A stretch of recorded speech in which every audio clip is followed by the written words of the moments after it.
ကန်ခစ်ကကြံစစ်သားမင်းကြီးဟာသူ့အတက်ထက်ချေရတဲ့မိဖုရားကောင်းကြီးစောမွန်လာကိုဘာကြောင့်ပကံပြည်ကနေနှင်ထုတ်ခဲ့ရတာလဲတင်သိပါသလားစောမွန်လာဟာရှမ်းစော်ဘွားသမီးတော်တစ်ပါးဖြစ်ပြီးကြံစစ်သားမင်းကြီးရဲ့အချစ်ဆုံးမိဖုရားကြီးလည်းဖြစ်ပါတယ်သူမရဲ့နှတောင်မှာမြတ်စွာဘုရားရှင်ရဲ့သရိယဓာတ်တော်ကိန်းဝတ်နေတဲ့အတွက်ထူးခြားတဲ့တကူတွေရှိခဲ့ပါတယ်ဒါပေမဲ့တနေ့မှာတော့စောမွန်လာကပွဲကျင်းပနေတော့သရိယဓာတ်တော်ရဲ့တကူကြောင့်နှတောင်းကနေအလင်းရောင်တွေဖြာထွက်လာခဲ့ပါတယ်အဲ့ဒီအလင်းရောင်ကိုမြင်တဲ့ပကံအမတ်တွေကစောမွန်လာကိုစုံးကူရီမှဖြစ်တယ်ဆိုပြီးဘုရင်ကြီးကိုဂုံချော်ခဲ့ကြပါတယ်ကျန်စစ်သားမင်းကြီးဟာစောမွန်လာကိုစုံးမမဟုတ်မှန်းသိပေမဲ့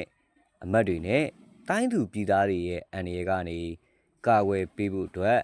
မျက်ရည်ကျပြီးပကံပြည်ကနေမတက်တာပဲနှင်ထုတ်ခဲ့ရပါတယ်သူမမွေးရဲ့မြေကိုအပြန်လန်းမှာရွှေစာရန်ဖျားကိုတည်ထားခဲ့ပြီးတမိုင်းတွင်စီခဲ့တဲ့ဒီအဖြစ်အပျက်က